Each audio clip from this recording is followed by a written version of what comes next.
करवा चौथ की कथा।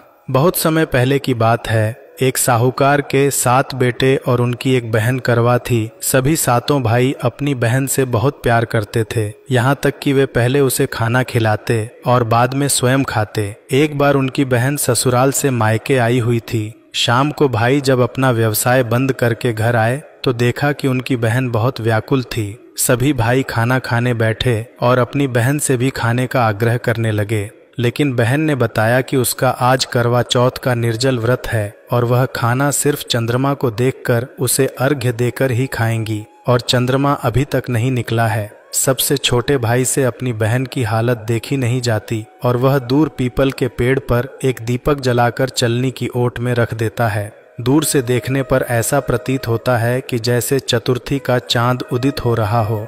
इसके बाद भाई अपनी बहन को बताता है कि चांद निकल आया है, तुम उसे अर्घ्य देने के बाद भोजन कर सकती हो। बहन खुशी के मारे सीढ़ियों पर चढ़कर चांद को देखती है, उसे अर्घ्य देकर खाना खाने बैठ जाती है। वह पहला टुकड़ा मुंह में डालती है तो उसे छींक आ जाती है, दूसरा टुकड़ा डालती है तो उसमें बाल निकल आता है और जैसे ही तीसरा टुकड़ा मुंह में डालने की कोशिश करती है तो उसके पति की मृत्यु का समाचार उसे मिलता है। वह बौखला जाती है और उसकी भाभी उसे सच्चाई से अवगत कराती है कि उसके साथ ऐसा क्यों हुआ। करवा चौथ का व्रत गलत तरीके से टूटने के कारण देवता उससे नाराज हो गए हैं और इस वजह से ऐसा हुआ है। सच्चाई जानने के बाद करवा निश्चय करती है कि वह अपने पति का अंतिम संस्कार नहीं होने देगी और अपने सतीत्व से उन्हें पुनर्जीवन दिलाकर ही रहेगी। वह पूरे 1 साल तक अपने पति के शव के पास बैठी रहती है, उसकी देखभाल करती है। उसके ऊपर उगने वाली सुई नुमा घास को वह एकत्रित करती जाती है। 1 साल बाद फिर करवा चौथ का दिन आता है। उसकी सभी भाभियां करवा चौथ का व्रत रखती हैं।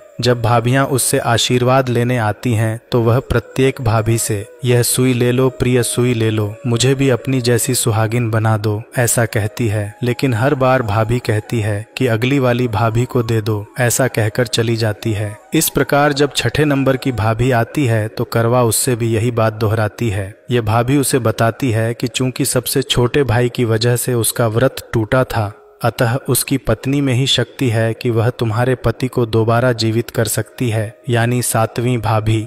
इसलिए जब वह आए तो तुम उसे पकड़ लेना और जब तक वह तुम्हारे पति को जिंदा न कर दे उसे नहीं छोड़ना। ऐसा कहकर वह चली जाती है। सबसे अंत में छोटी भाभी आती है। करवा उनसे भी सुहागिन बनने का आग्रह करती है, लेकिन वह टालमटोली करने लगती है। इसे देख करवा उन्हें जोर से पकड़ लेती है और अपने सुहाग को जिंदा करने के लिए कहती है। भाभी उससे छुड़ाने के लिए नोचती है, लेकिन करवा नहीं छोड़ती है। अंत में उसकी तपस्या को देखकर भाभी पसीज जाती है और अपनी छोटी अंगुली को चीरकर उसमें से अमृत उसके पति के मुंह में डाल देती है। करवा का पति तुरंत श्री गणेश कहता हुआ उठ बैठता है। इस प्रकार प्रभु कृपा से उसकी छोटी भाभी के माध्यम से करवा को अपना सुहाग वापस मिल जाता है।